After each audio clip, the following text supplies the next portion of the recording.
Berkenankanlah kami untuk menyampaikan beberapa hal ini terkait dengan gambut. Mohon izin kami untuk sharing screen, Bu. Mohon maaf itu jangan di disable ya, ini mau langsung share dari sini. Ya. Baik, Bapak dan Ibu semuanya, jadi apa yang akan kami sampaikan ini sebetulnya pengantar terkait dengan restorasi gambut dan desa peduli gambut dengan pendekatan restorasi berbasis desa. Namun untuk sampai ke sana nih barangkali untuk menyamakan informasi maupun persepsi bersama nanti barangkali juga akan diulang oleh nanti dari Muhammadiyah oleh Pak Nurholis. Tetapi tidak ada salahnya kita juga sampaikan ini terkait dengan sebelum sampai kepada restorasi itu sebetulnya apa itu gambut dan seberapa luas sih sebetulnya gambut yang ada di Indonesia ini.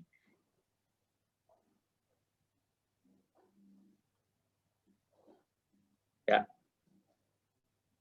Kira-kira paparan kami akan ada 3 bagian. Yang pertama ini terkait dengan ekosistem dan restorasi gambut, kemudian terkait dengan desa peduli gambut yang merupakan salah satu dari pendekatan dalam restorasi, dan juga ada tambahan nanti terkait dengan pemantauan hasil restorasi gambut itu seperti apa. Baik Bapak dan Ibu sekalian, secara formal yang namanya gambut itu bisa dipandangkan ada sebagai tanah gambut, tapi juga sebagai kesatuan hidrologi gambut, di mana berdasarkan penetapan oleh Menteri Lingkungan Hidup itu di tahun 2017, itu kesatuan hidrologi gambut seluruh Indonesia itu adalah 865 KHG, kesatuan hidrologi, di mana kesatuan hidrologi itu adalah wilayah di antara 2 sungai dan laut. Seperti itu. Nah, dari 865 KHG itu luasannya itu berkisar 24,67 juta hektar. Di mana untuk Papua itu ternyata luasan gambutnya itu besar sekali, 5 juta hektar. Itu hanya berada sedikit di bawah Riau. Riau itu yang terluas di Sumatera dan sedikit di atas Kalimantan Tengah, di mana itu terluas di Kalimantan. Kemudian kalau kita lihat proses pembentukannya, nah nanti akan diperdalam oleh Pak Nurholis dari PP Muhammadiyah juga, di mana proses pembentukan gambut itu zaman dahulu wilayah di antara 2 sungai ini ada suatu cekungan yang kemudian itu ditumbuhin oleh vegetasi, kemudian dengan proses yang lama vegetasi itu kemudian mati, kemudian tumbuh lagi, jadilah ini ekosistem gambut si gambar yang kedua ini. Ekosistem gambut yang kita katakan masih bagus, masih seimbang, di mana vegetasinya masih utuh, seperti foto di sini. Nah, foto di sini adalah ekosistem gambut yang masih utuh. Saya berharap moga-moga yang di Papua juga masih banyak ini yang seperti ini. Terutama kalau di Kalimantan dan di Sumatera, terus terang yang ekosistem gambut seperti ini sudah agak jarang dijumpai. Kemudian datanglah masa di mana manusia memanfaatkan gambut. Barangkali ini karena proses pembangunan ataupun karena jumlah manusia semakin banyak, akhirnya yang namanya ekosistem gambut pun dimanfaatkan. Dengan cara apa? Pertama, di situ dulu banyak sekali konsesi, kemudian mendapatkan areal di gambut, gambutnya mau dimanfaatkan, kemudian dibuatlah yang namanya kanal-kanal untuk mengeringkan gambut, di mana gambut itu aslinya ekosistem basah, kemudian karena mau dimanfaatkan dikeringkanlah itu, dikeringkan dengan buat kanal. Setelah dibuat kanal kering, kemudian dilakukanlah pembersihan lahan, sehingga terjadilah kebakaran-kebakaran ataupun pembakaran-pembakaran. Sehingga gambarnya menjadi gambar yang ketiga, dan gambar yang paling bawah itulah kondisi saat ini. Kalau kita lihat kondisi umum kerusakan gambut ini, mau nggak mau memang sudah faktanya adalah ekosistem gambut sudah mengalami kerusakan. Kita lihat kriteria-kriterianya, kondisi gambut Indonesia ini sudah banyak yang terbakar, sering terbakar. banyak sekali kanal atau terdampak karena kanal dan tutupan lahannya sudah terbuka. Kalau kita lihat kanal-kanal yang ada di 408 KHG itu, kalau dikaji ini, sebanyak 178 KHG itu telah berkanal.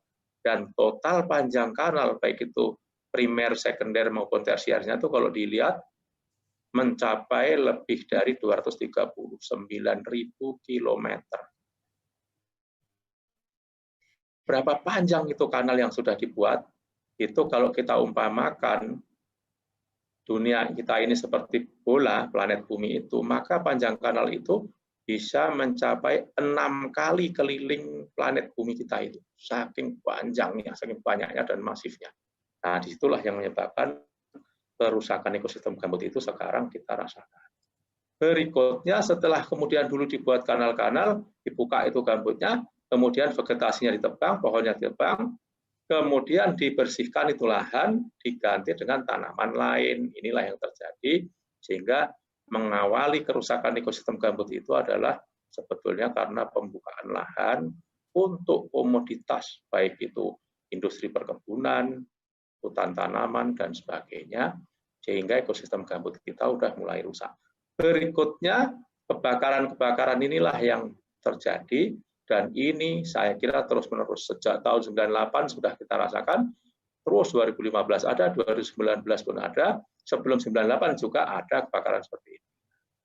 Kebakaran inilah kemudian yang puncaknya di tahun 2015 itu, sampai kepada Pak Presiden meninjau beberapa lokasi, bersama Ibu Menteri Lingkungan Hidup dan Kehutanan, kemudian ditetapkanlah kami BRG, seperti disampaikan Bu Deputi tadi, untuk apa? Untuk bersama-sama memfasilitasi dan mengkoordinasikan berbagai pihak untuk sama-sama melakukan penyelamatan ekosistem gambut ini, yaitu restorasi gambut. Kenapa kebakaran di gambut itu susah dipadamkan, Bapak Ibu sekalian?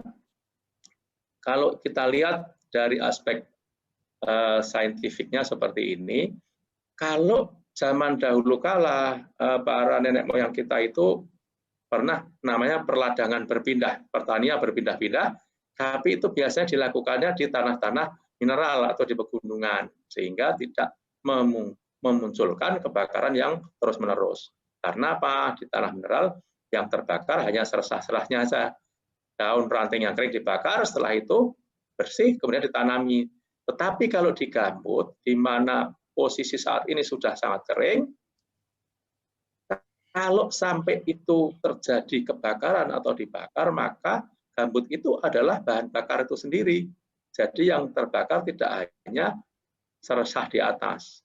Jadi maksud hati membakar, membersihkan lahannya, membersihkan seresah-seresah, tapi kemudian apinya bisa masuk ke dalam gambut itu, membakar gambut lewat dalam. Kemudian bisa bertahan di situ 1 minggu, bisa 1 bulan, kemudian gambutnya bisa muncul di kebun tetangga, muncul di desa tetangga, kena angin, kemudian itulah terjadi kebakaran yang nggak bisa dipadamkan. Nah, yang bisa memadamkan itu dari upaya-upaya manusia untuk memadamkan gambut di tahun 2015, sampai 5 bulan pun belum padam. Akhirnya yang memadamkan adalah yang membuat api itu sendiri, dengan cara waktu itu Allah menurunkan hujan, akhirnya matilah itu kebakaran itu. Nah, seperti itu. Ya, karena itu sangat berbahaya memang kalau sampai terjadi pembakaran atau kebakaran di lahan gambut yang sudah kering. Berikutnya, apa itu kemudian yang dinamakan restorasi gambut sebagaimana diamanahkan kepada BRG? Ini restorasi gambut itu sebetulnya bagian dari pemulihan kerusakan ekosistem gambut, di mana pemulihan ini bagian dari pengendalian kerusakan ekosistem gambut. Ini merupakan amanah di dalam Undang-Undang 32 2019 tentang pengelolaan lingkungan hidup.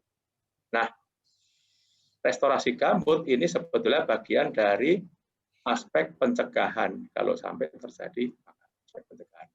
Nah, restorasi itu sendiri nanti akan dijelaskan oleh Pak Rudi melalui pendekatan 3R, yaitu restorasi hidrologi, kemudian revegetasi dan revitalisasi ekonomi masyarakat. Kemudian siapa yang harus melakukan atau wajib melakukan restorasi tergantung pemangku kawasannya. Nah, kalau itu di kawasan konservasi, kawasan hutan, maka Balai KSDA maupun Balai Taman Nasional itulah yang melakukan restorasi bersama masyarakat. Kalau itu di kawasan hutan yang tidak ada konsesinya, baik hutan lindung maupun hutan produksi, itu berarti di Dinas Kehutanan Provinsi bersama masyarakat atau PT-nya KPH. Nah, kalau hutan produksi itu ada konsesinya, maka pemegang izin itulah yang wajib melakukan restorasi. Sedangkan kalau gambut itu bukan di kawasan hutan, tapi area penggunaan lain, dan non-konsesi, berarti dinas terkait bersama masyarakat. Masyarakat juga berkewajiban menjaga lingkungannya. Sedangkan fungsi BRG-nya adalah memfasilitasi dan mengkoordinasi restorasi gambut oleh berbagai pihak. Semacam dirijen di dalam penyanyi Indonesia Raya misalnya, itu maka BRG menjadi dirijen untuk berbagai pihak kita ajak untuk menyanyikan atau melaksanakan restorasi gambut secara bersama-sama. Kemudian BRG setelah ditetapkan oleh Pak Presiden tahun 2016, kami diberikan batas waktu sampai 2020.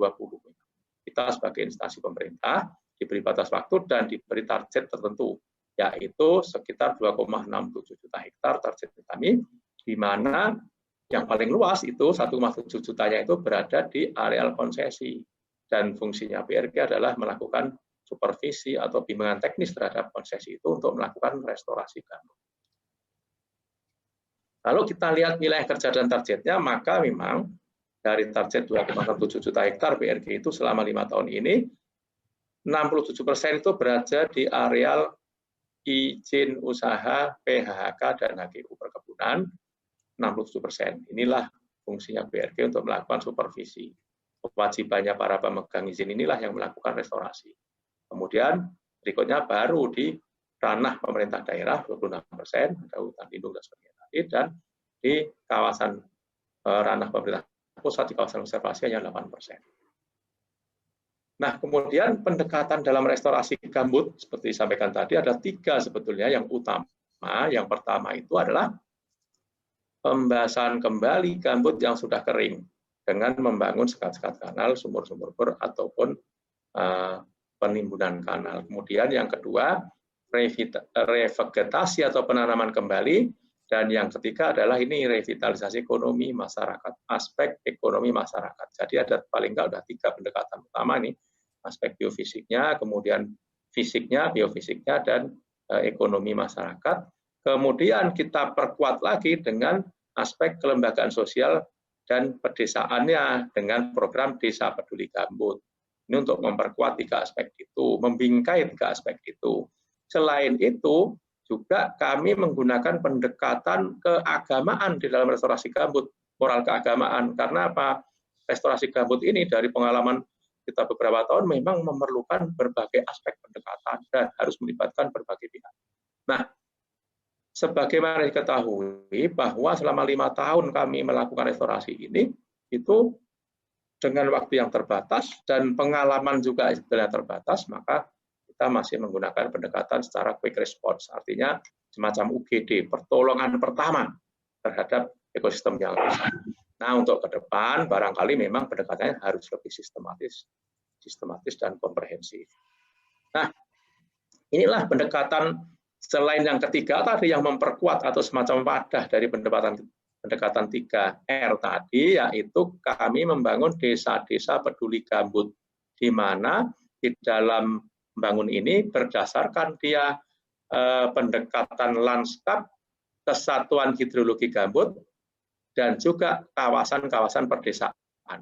Karena apa? Karena institusi yang di tingkat tapak dan akan berjalan terus-menerus serta cukup kuat itu adalah institusi desa. Disitulah kemudian kami bangun Desa Peduli Gambut untuk mengadres berbagai persoalan, mulai dari aspek pemberdayaan ekonominya, kemudian tanggap cegah bencananya, kemudian terkait dengan tata kelola, perencanaan desa, terkait juga dengan kearifan lokal di desa kita kembangkan. Tujuannya paling tidak adalah keswadayaan petani untuk meningkatkan kesejahteraannya, sehingga 2 hal bisa tercapai. Minimal adalah bagaimana lingkungannya bisa dijaga, melindungi, mencegah dari kerusakan gambut di desa itu, sehingga desanya bebas bencana, dan juga ada aspek peningkatan kesejahteraannya. Inilah kegiatan-kegiatan utama Desa Peduli Gambut. yang dilakukan oleh BRG, sebenarnya ada 7 yang komplit dilakukan oleh BRG, yaitu kami menempatkan fasilitator desa di DPG, kemudian melakukan pemetaan sosial ekonomi dan spasial untuk menyusun profil desa, kemudian juga mendorong penguatan institusi lokal berupa peraturan desa dan pembinaan Pokmas. Nah, yang penting juga adalah mengintegrasikan agar program-program restorasi gambut itu masuk dalam dokumen perencanaan desa atau kampung, di mana ada RPJMDes, RPKPdes, dan APBdes, dan juga kegiatan yang sangat masif kita lakukan adalah bagaimana inovasi lokal itu kita sebarluaskan di Desa Beli Gambut, terutama adalah bertani dengan teknologi tepat guna. Programnya ada juga dikombinasikan dengan pemberdayaan ekonominya dengan berupa bantuan alat pertanian untuk bertani, membuat percontohan bertani di gambut tanpa membakar. Nah, kemudian inilah beberapa data yang sudah kami lakukan Desa Peduli Gambut selama 5 tahun ini. Seluruh Indonesia ada 590. Kemudian kalau untuk Papua sudah ada 12 desa peduli gambut.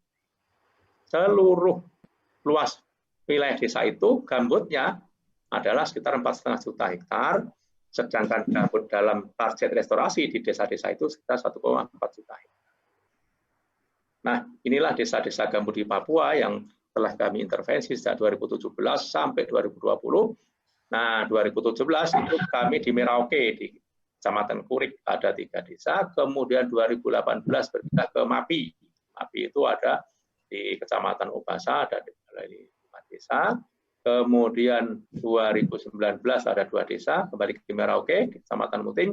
Dan tahun ini ada 2 desa lagi, di Merauke juga, Kurik dan Animha. Sehingga ada 12 desa. Kader-kader yang sudah kami bina di Papua itu totalnya adalah 118, terdiri dari 6 jenis kader, mulai dari fasilitator desa, guru edukasi restorasi gambut, seniman pangan, pendeta restorasi gambut, paralegal maupun kelompok-kelompok masyarakat peduli gambut. Nah, inilah beberapa contoh yang terkait dengan sekolah lapang tadi. Ada salah satu aktivitas di Merauke yaitu Demplot Pertanian Gambut di DPG 2019 di Kampung Pakas di Merauke. Nah, inilah beberapa gambar yang sudah dilakukan aktivitas oleh Fasdes kami pada waktu itu, mulai dari mengolah lahan, kemudian membuat persiapan untuk tanaman, kemudian mulai pada panen dan sebagainya. Ini di Papua nih. Nah, ini untuk beberapa contoh tempat lain, hasil-hasil dari setelah sekolah lapang tadi, kami wajibkan untuk membangun percontohan secara mandiri, secara swadaya di desanya masing-masing. Dan itulah kemudian yang kami lakukan. Ini hasil-hasilnya. Nah, prinsip dari sekolah lapang itu adalah memberi solusi kepada petani. Bagaimana bertani tanpa membakar. Karena apa? Karena membakar itu dilarang. Bahkan di lahannya sendiri juga tidak boleh. Karena itu kami berikan solusi, kalau bertani ini loh caranya, tidak pakai bakar dengan pupuk-pupuk buatan sendiri. Nah, sehingga kami itu dari BRG prinsipnya adalah mengajari petani itu memancing dan memberinya pancing, tapi tidak kami beri ikan. Karena kalau diberi ikan, dia cepat habis dan nanti minta lagi ikannya. Tapi kalau diajari memancing, dia bisa memancing dan mendapatkan ikan terus. Nah, seperti itu. Nah, inilah beberapa hasil dari kami telah memberikan pelajaran PLTB tadi kepada para petani. Hasilnya adalah ini adalah kemudian ada yang di daerah Riau ini panen sawi, ini di daerah Kalimantan Tengah Handil Sohor ini daun bawang, kemudian ini juga di Handil Sohor nih kelompok taninya dengan tanaman jagung. Ini juga di Kalimantan Tengah, salah satu kader kami tahun 2017-18 waktu itu di Anjir Kalampan. Kalau ini di Padeke Riau ini kader sekolah lapang kita, kemudian ini di Kalimantan Barat beberapa yang sudah bisa mengembangkan percontohan pertanian tanpa bakar. Sebagai tambahan, kemudian restorasi gambut itu apa sebetulnya hasilnya? Ini adalah salah satu alat pemantau keberhasilan restorasi sebagai alat pemantau. Ini adalah alat pemantau tinggi muka air, di mana telah dipasang 152 titik di seluruh Indonesia. Ya.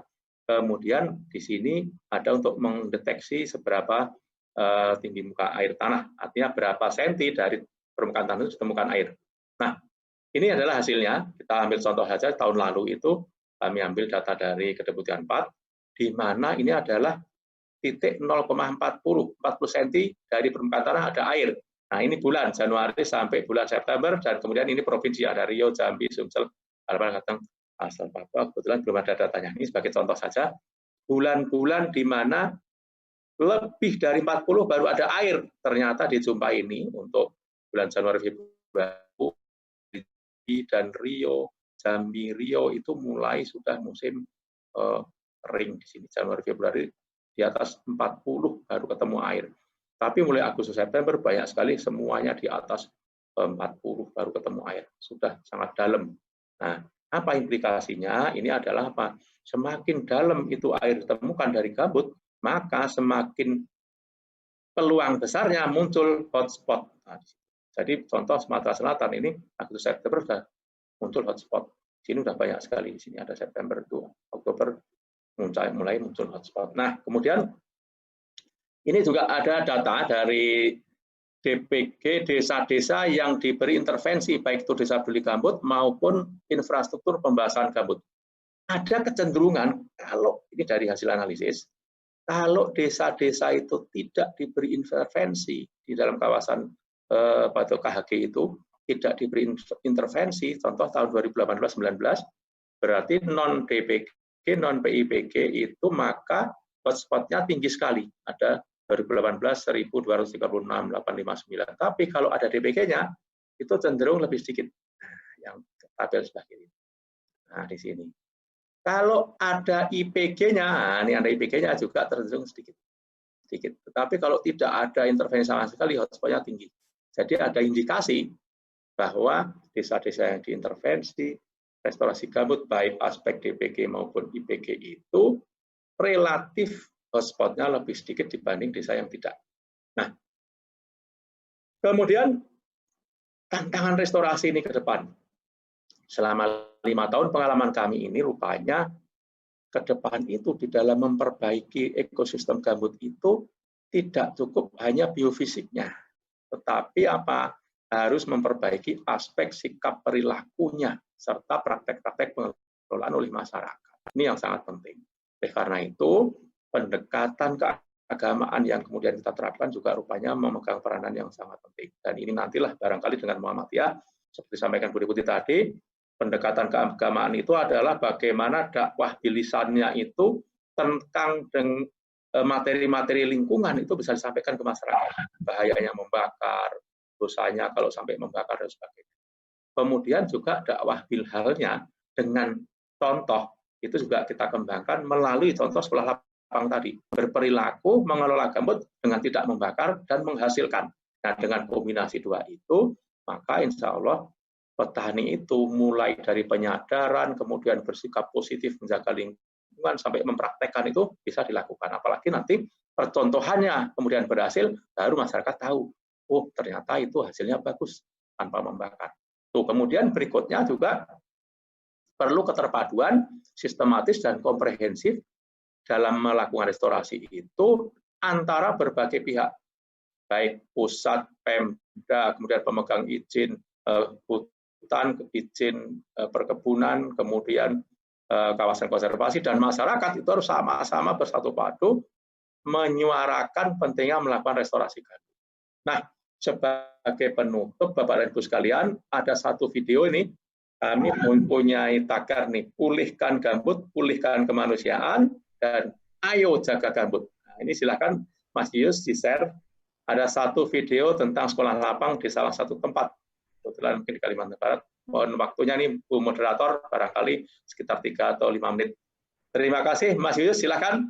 Ya, Pak. Dari kami akhiri, terima kasih Bu Moderator, waktu dan tempat kami kembalikan, tapi mohon waktunya untuk menayangkan video tentang sekolah lapang, Bu. Nanti barangkali dari Papua nanti bisa kita kembangkan lebih bagus lagi bagaimana mengelola gambut di Papua ini dan menjaganya, jangan sampai Papua ini terjadi kerusakannya seperti pulau-pulau tetangganya, Bu, terus terang. Sumatera dan Kalimantan itu kerusakannya sangat parah, tapi Papua ini bagaimana menjaga, jangan sampai ikut-ikutan jadi seperti tetangganya.